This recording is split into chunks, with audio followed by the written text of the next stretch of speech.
La paz esté con ustedes.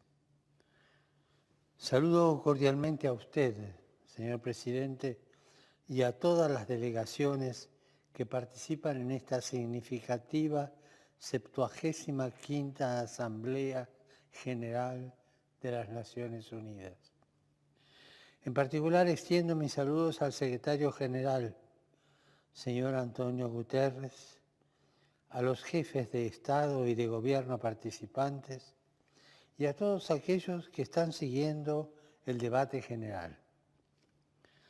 El 75º aniversario de la ONU es una oportunidad para reiterar el deseo de la Santa Sede de que esta organización sea un verdadero signo e instrumento de unidad entre los estados y de servicio a la entera familia humana. Actualmente nuestro mundo se ve afectado por la pandemia del COVID-19, que ha llevado a la pérdida de muchas vidas. Esta crisis está cambiando nuestra forma de vida, cuestionando nuestros sistemas económicos, sanitarios y sociales, y exponiendo nuestra fragilidad como criaturas. La pandemia nos llama, de hecho, a tomar este tiempo de prueba como un momento de elección. El tiempo para elegir entre lo que cuenta verdaderamente y lo que pasa, para separar lo que es necesario de lo que no lo es. Puede representar una oportunidad real para la conversión, la transformación, para repensar nuestra forma de vida y nuestros sistemas económicos y sociales, que están ampliando las distancias entre pobres y ricos, a raíz de una injusta repartición de los recursos. Pero también puede ser una posibilidad para una retirada defensiva, con características individualistas y elitistas. Nos enfrentamos, pues, a la elección entre uno de los dos caminos posibles. Uno conduce al fortalecimiento del multilateralismo, expresión de una renovada corresponsabilidad mundial, de una solidaridad fundamentada en la justicia y en el cumplimiento de la paz y de la unidad de la familia humana, proyecto de Dios sobre el mundo. El otro da preferencia a las actitudes de autosuficiencia, nacionalismo, proteccionismo, individualismo y aislamiento, dejando fuera los más pobres, los más vulnerables, los habitantes de las periferias existenciales, y ciertamente será perjudicial para la entera comunidad, causando autolesiones a todos. Y esto no debe prevalecer. La pandemia ha puesto de relieve la urgente necesidad de promover la salud pública y de realizar el derecho de toda persona a la atención médica básica. Por tanto, renuevo el llamado a los responsables políticos y al sector privado a que tomen las medidas adecuadas para garantizar el acceso a las vacunas contra el COVID-19 y a las tecnologías esenciales necesarias para atender a los enfermos. Y si hay que privilegiar a alguien, que ese sea el más pobre, el más vulnerable, aquel que normalmente queda discriminado por no tener poder ni recursos económicos. La crisis actual también nos ha demostrado que la solidaridad no puede ser una palabra o una promesa vacía. Además, nos muestra la importancia de evitar la tentación de superar nuestros límites naturales.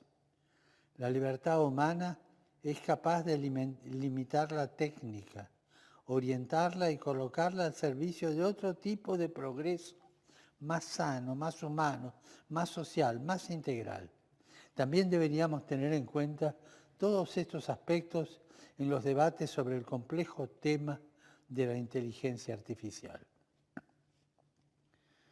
Teniendo esto presente, pienso también en los efectos sobre el trabajo, sector desestabilizado por un mercado laboral cada vez más impulsado por la incertidumbre y la robotización generalizada.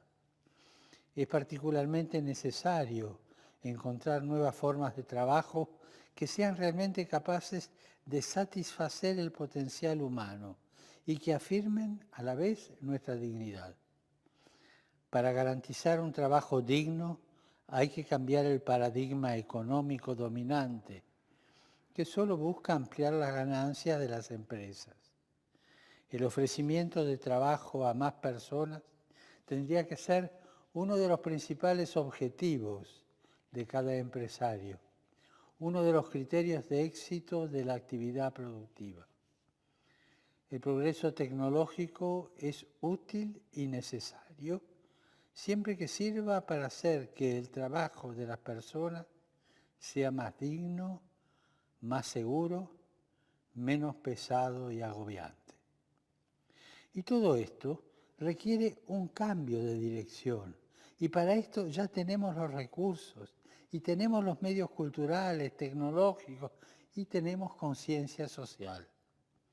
Sin embargo, este cambio necesita un marco ético más fuerte, capaz de superar la tan difundida e inconscientemente consolidada cultura del descarte. En el origen de esta cultura del descarte existe una gran falta de respeto por la dignidad humana, una promoción ideológica con visiones reduccionistas de la persona, una negación de la universalidad de sus derechos fundamentales y un deseo de poder y de control absolutos que domina la sociedad moderna de hoy. Digámoslo por su nombre. Esto también es un atentado contra la humanidad. De hecho, es doloroso ver cuántos derechos fundamentales continúan siendo violados con impunidad. La lista de estas violaciones es muy larga y nos hace llegar la terrible imagen de una humanidad violada, herida, privada de dignidad, de libertad y de la posibilidad de desarrollo. En esta imagen, también los creyentes religiosos continúan sufriendo todo tipo de persecuciones, incluyendo el genocidio debido a sus creencias.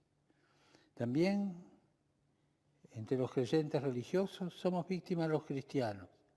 ¿Cuántos sufren alrededor del mundo, a veces obligados a huir de sus tierras ancestrales, aislados de su rica historia y de su cultura? También debemos admitir que las crisis humanitarias se han convertido en el statu quo, donde los derechos a la vida, a la libertad y a la seguridad personales no están garantizados. De hecho, los conflictos en todo el mundo muestran que el uso de armas explosivas, sobre todo en áreas pobladas, tiene un impacto humanitario dramático a largo plazo.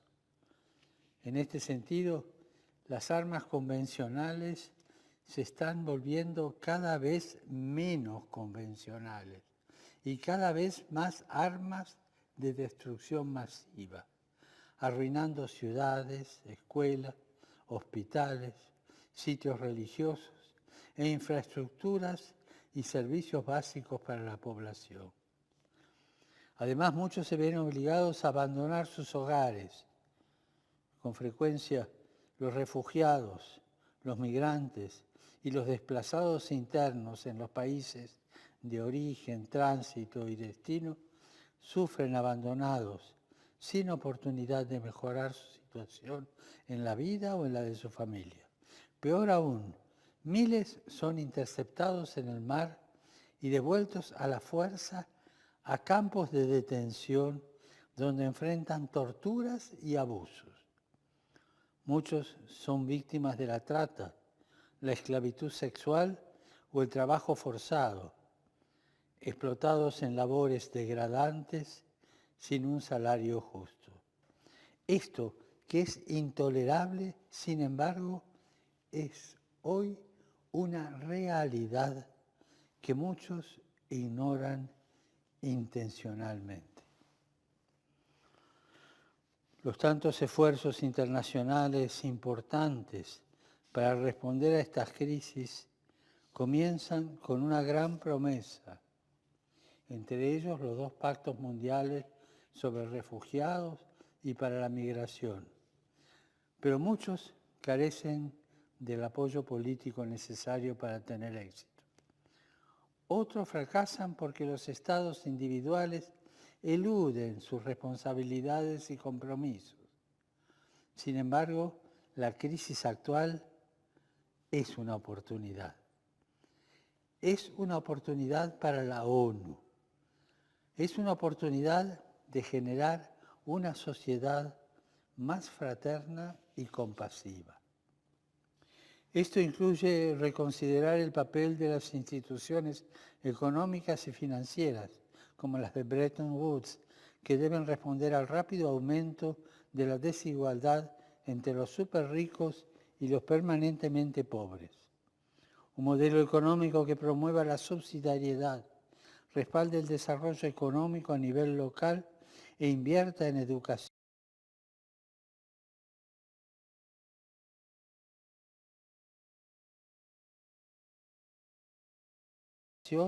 e infraestructura que beneficie a las comunidades locales, proporcionará las bases para el mismo éxito económico y a la vez para renovación de la comunidad y la nación en general.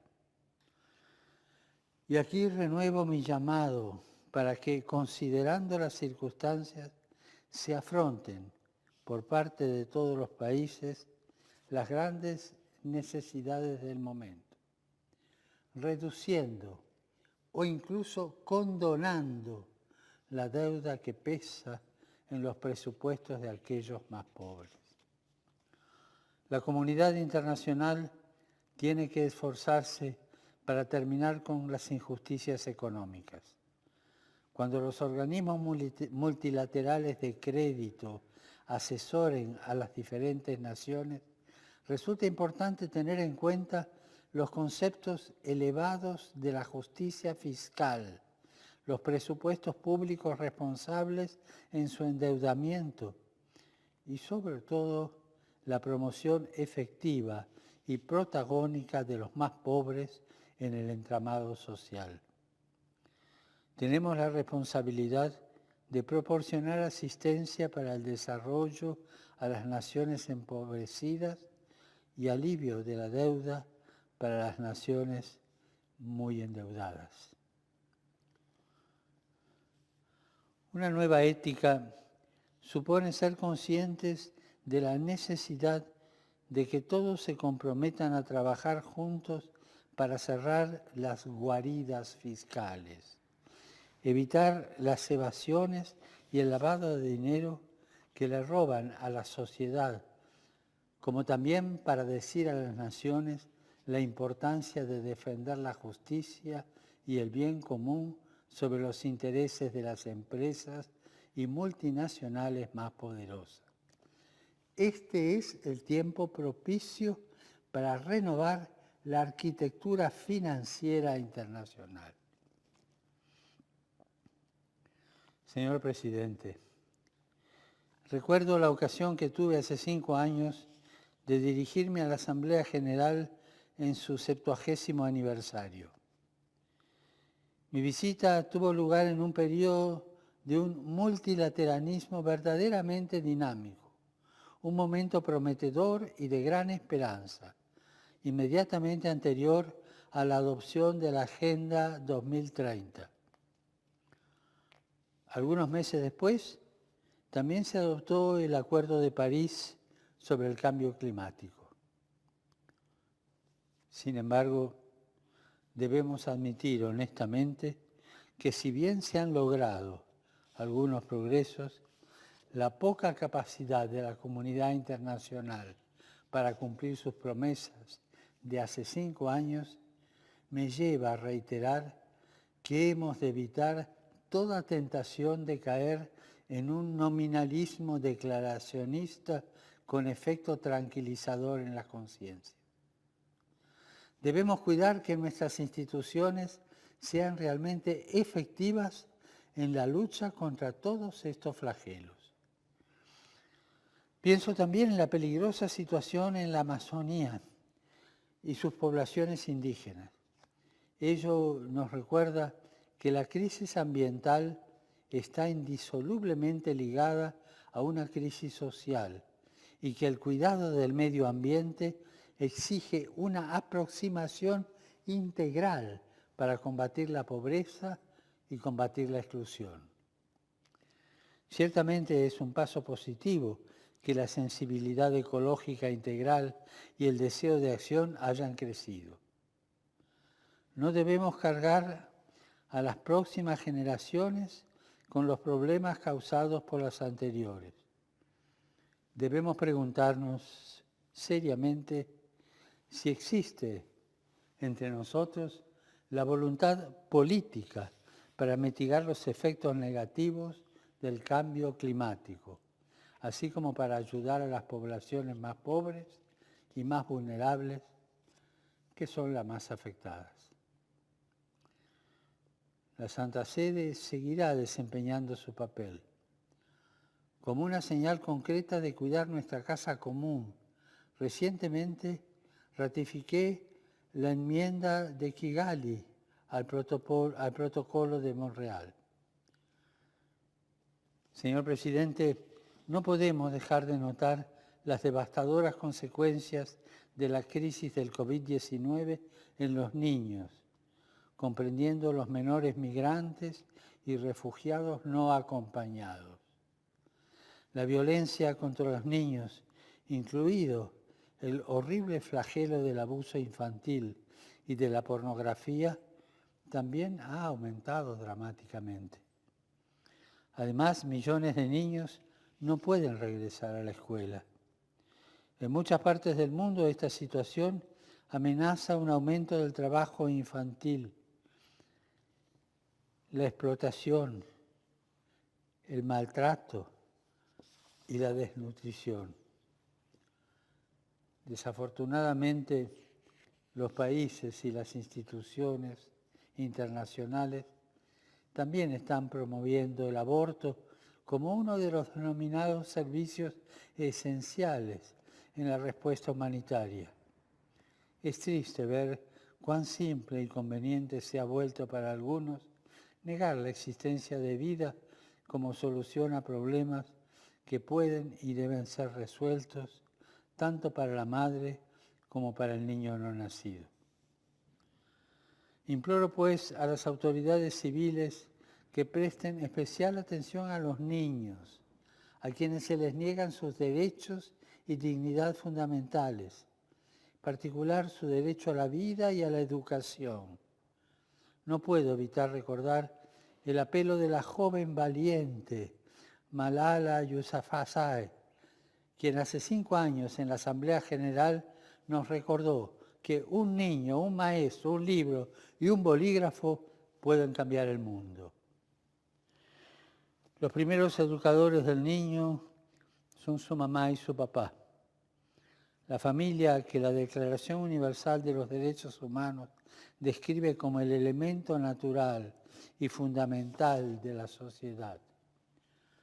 Con demasiada frecuencia, la familia es víctima de colonialismos ideológicos que la hacen vulnerable y terminan por provocar en muchos de sus miembros, especialmente en los más indefensos, niños y ancianos, un sentido de desarraigo y orfandad. La desintegración de la familia se hace eco en la fragmentación social que impide el compromiso para enfrentar enemigos comunes. Es la hora de reevaluar y volver a comprometernos con nuestros objetivos.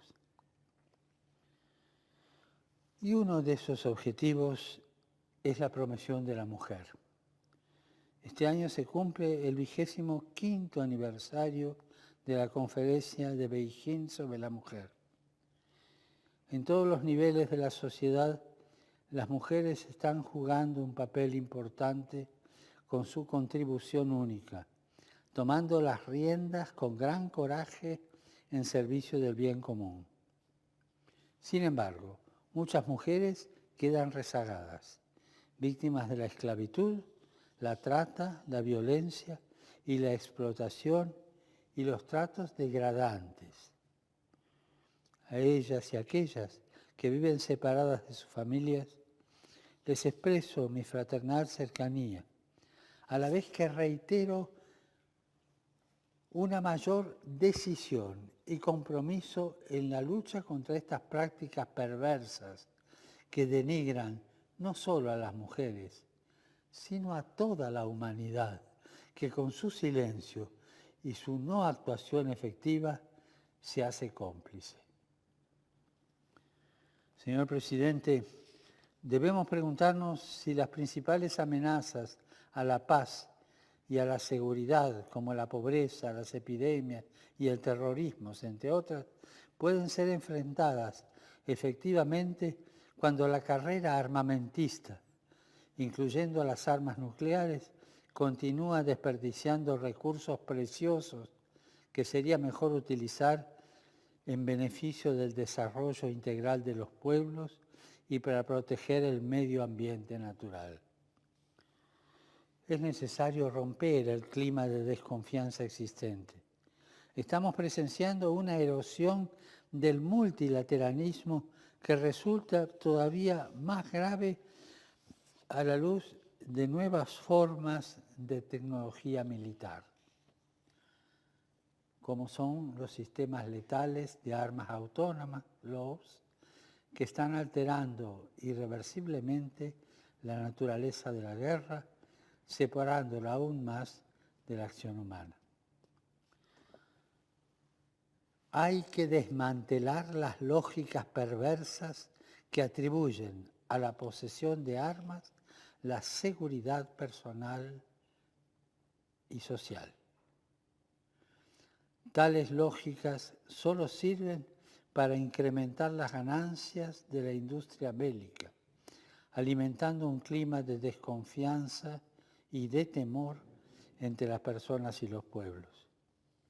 Y en particular, la disuasión nuclear fomenta un espíritu de miedo basado en la amenaza de la aniquilación mutua que termina envenenando las relaciones entre los pueblos y obstruyendo el diálogo. Por eso es tan importante apoyar los principales instrumentos legales internacionales de desarme nuclear, no proliferación y prohibición. La Santa Sede espera que la próxima conferencia de revisión del Tratado sobre la no proliferación de armas nucleares, TNP, resulte en acciones concretas, conformes con nuestra intención conjunta de lograr lo antes posible la cesación de la carrera de armamentos nucleares y de emprender medidas eficaces encaminadas al desarme nuclear. Además, nuestro mundo en conflicto necesita que la ONU se convierta en un taller para la paz cada vez más eficaz, lo cual requiere que los miembros del Consejo de Seguridad, especialmente los permanentes, actúen con mayor unidad y determinación. En este sentido, la reciente adopción del alto fuego global durante la presente crisis es una medida muy noble que exige la buena voluntad de todos para su implementación continuada. Y también reitero la importancia de disminuir las sanciones internacionales que dificultan que los estados brinden el apoyo adecuado a sus poblaciones. Señor Presidente, de una crisis no se sale igual. o salimos mejores o salimos peores. Por ello, en esta coyuntura crítica, nuestro deber es repensar el futuro de nuestra casa común y proyecto común. Es una tarea compleja que requiere honestidad y coherencia en el diálogo, a fin de mejorar el multilateralismo y la cooperación entre los Estados. Esta crisis subraya aún más los límites de nuestra autosuficiencia y común fragilidad y nos plantea explicitarnos claramente cómo queremos salir, o mejores o peores. Porque, repito, de una crisis no se sale igual. O salimos mejores o salimos peores. La pandemia nos ha mostrado que no podemos vivir sin el otro, o peor aún, uno contra el otro. Las Naciones Unidas fueron creadas para unir a las naciones, para acercarlas como un puente entre los pueblos. Usémoslo para transformar el desafío que enfrentamos en una oportunidad para construir juntos, una vez más, el futuro que queremos. Y que Dios nos bendiga a todos. Gracias, señor presidente.